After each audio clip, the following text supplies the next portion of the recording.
Ce qui s'est passé depuis ce matin, vous l'aviez déjà connu. On se souvient qu'il y avait eu des bombardements le 10, le 17 octobre notamment. C'est de la même ampleur ou est-ce que c'est plus important ce matin? Ah, je dirais que c'est quand même de la même ampleur, hein, malheureusement, parce que là, c'est vraiment une frappe massive. C'est pas seulement un ou deux missiles ou quelques drones. Là, c'est vraiment, on va dire, une grosse attaque sur les infrastructures. Et ouais, après, malheureusement, c'est peut-être le quatrième lundi de suite. Alors, je veux pas dire qu'on s'y habitue, parce qu'on s'y habitue vraiment jamais, mais on vit avec, et avec les conséquences que ça a. Moi, par exemple, j'ai plus d'eau. Mais bon, ce n'est que de l'eau, hein. Mais j'ai plus d'eau depuis une heure. Comment vous faites quand c'est comme ça? Il y a un circuit, il y a une manière de s'organiser qui maintenant rentre un peu dans les mœurs?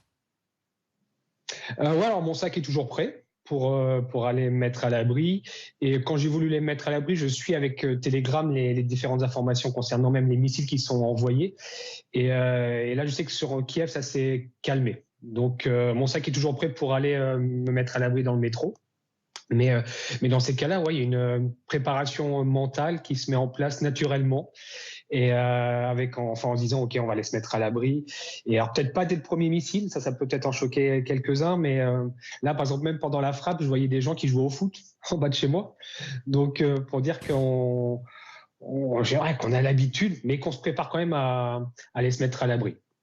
Est-ce que la vie quotidienne devient quand même plus difficile? Parce qu'il y a, on le voit bien, cette logique de Vladimir Poutine d'aller frapper les infrastructures énergétiques. Ça veut dire que ça prive, et le maire de Kiev le dit encore ce matin, certains quartiers d'électricité. Vous n'avez plus d'eau. Est-ce que la vie quotidienne devient de plus en plus difficile?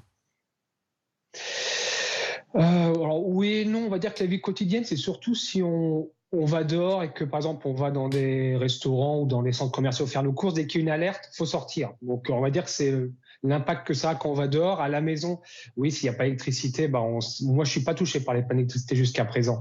Mais par exemple avec l'eau, on s'adapte. On se dit il y en a qui se battent au front et que nous, si on n'a plus d'eau et pas d'électricité, c'est rien. Et que les frappes qui touchent les infrastructures ukrainiennes, est-ce que ça fait reculer les troupes ukrainiennes au front? Bah non. Donc on se dit, ils peuvent nous toucher nous. Ouais, ça fera pas reculer l'armée ukrainienne. Donc ça fera pas gagner la Russie. Donc c'est un moyen de voir les choses, mais c'est un moyen de se dire que la Russie est en train de perdre la guerre aussi. Vous avez chez vous des stocks d'eau, de quoi survivre plusieurs jours? Oui, j'ai trois bidons de 20 litres d'eau.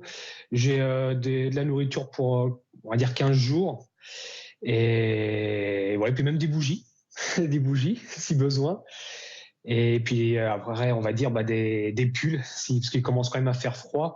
Et comme il n'y a pas de chauffage, si on doit mettre deux pulls, on mettra deux pulls, tout simplement. Un dernier petit mot, vous nous disiez, il y a eu cette série d'explosions à Kiev, on va rejoindre nos envoyés spéciaux un peu partout en Ukraine. Vous avez déjà communiqué avec d'autres personnes dans d'autres endroits où il y a eu des bombardements ce matin? Oui. Alors, il y en a qui se mettent à l'abri, d'autres qui ont peur, d'autres pas. Et c'est une routine. C'est une routine, malheureusement. Ce matin, il y a eu des frappes. Voilà, c'est ce qu'on se dit. Et puis, je sais que les gens, maintenant que les Russes ne se cachent plus qu'ils visent les infrastructures ukrainiennes, je sais que par exemple cet été, on va pas dire une blague, mais ce qu'on disait, il fait chaud, oui, faut en profiter parce qu'on sait que cet hiver, on n'aura pas de chauffage. Donc, même les mentalités sont prêtes à ça. Donc, c'est un esprit de combat à notre niveau, on va dire, hein, mais qui montre que le peuple ukrainien est, on va pas dire accepte, mais est prêt à subir ce genre de frappe pour la victoire.